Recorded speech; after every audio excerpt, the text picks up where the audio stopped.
kembali lagi bersama aku Fahira yang akan menemani teman-teman semua untuk belajar bersama. Pada minggu ini, kita akan mempelajari materi baru, yaitu mengenai pengelolaan aset. Teman-teman udah pada tahu belum apa itu pengelolaan aset? Yuk, daripada pusing, daripada bingung, simak materinya ya. Oke, sebelum kita masuk ke materi utamanya, di sini aku mau ngejelasin sedikit mengenai materi yang bersangkutan, yaitu aset. Nah, kira-kira apa sih aset itu? Jadi, aset adalah kekayaan yang dimiliki oleh individu atau kelompok yang memiliki nilai dan dapat menghasilkan keuntungan di masa mendatang. Begitu ya. Next, selanjutnya adalah pengertian dari pengelolaan aset itu sendiri. Jadi, pengelolaan aset merupakan proses strategis dan sistematis untuk memaksimalkan nilai dari aset atau kepemilikan si individual tersebut dengan mempertimbangkan biaya, peluang, dan resiko. Next, yaitu fungsi dari pengelolaan aset. Nah, selain mengoptimalkan perawatan dan pemeliharaannya, fungsi pengelolaan aset juga mencakup banyak hal. Yang pertama adalah pengawasan untuk mencegah penyalahgunaan atau kerugian. Yang kedua adalah mengelola risiko yang dapat mempengaruhi aset. Yang ketiga adalah pencatatan dan pelaporan yang akurat mengenai status dan transaksi terkait aset. Nah, selain yang disebutkan di PPT, tujuan lain dari pengelolaan aset adalah mengurangi biaya yang tidak perlu dengan menghindari pemborosan atau pengeluaran yang tidak terduga dan memaksimalkan nilai aset dengan memastikan bahwa aset tetap terjaga dan memberikan manfaat jangka panjang.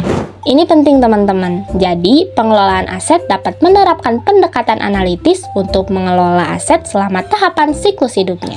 Jadi, setiap aset perusahaan melewati siklus hidupnya selama operasionalnya. Loh, kira-kira kenapa ya?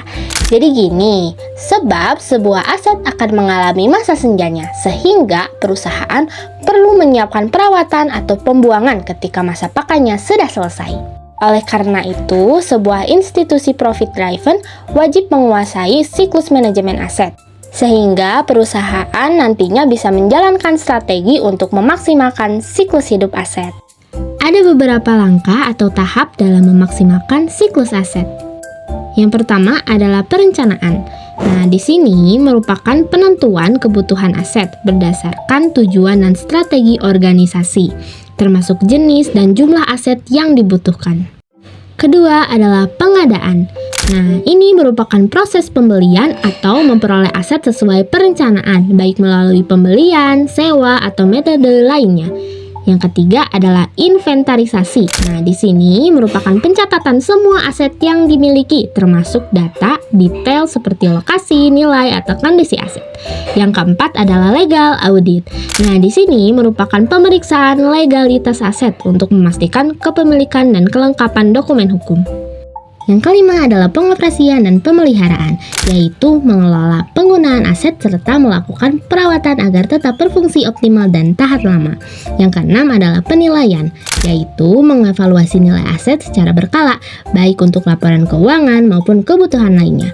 Yang ketujuh adalah penghapusan, yaitu proses mengeluarkan aset yang tidak lagi digunakan atau memiliki nilai ekonomis, misalnya melalui penjualan atau pemusnahan. Terakhir adalah pembaharuan aset, yaitu mengganti atau memperbarui aset yang sudah usang atau tidak efektif agar sesuai dengan kebutuhan organisasi. Nah, teman-teman, dalam konteks perusahaan atau organisasi, pengelolaan aset seringkali menjadi bagian dari strategi manajemen keuangan dan operasional yang lebih luas lagi. Nah, tujuannya adalah untuk memastikan penggunaan aset yang optimal sehingga dapat mendukung pencapaian tujuan bisnis, efisiensi, dan profitability. Oke teman-teman, sekarang kita berada di penghujung video. Mungkin hanya itu saja materi yang bisa saya sampaikan di minggu ini ya. Sekian dan terima kasih. Sampai jumpa di minggu berikutnya. Dadah!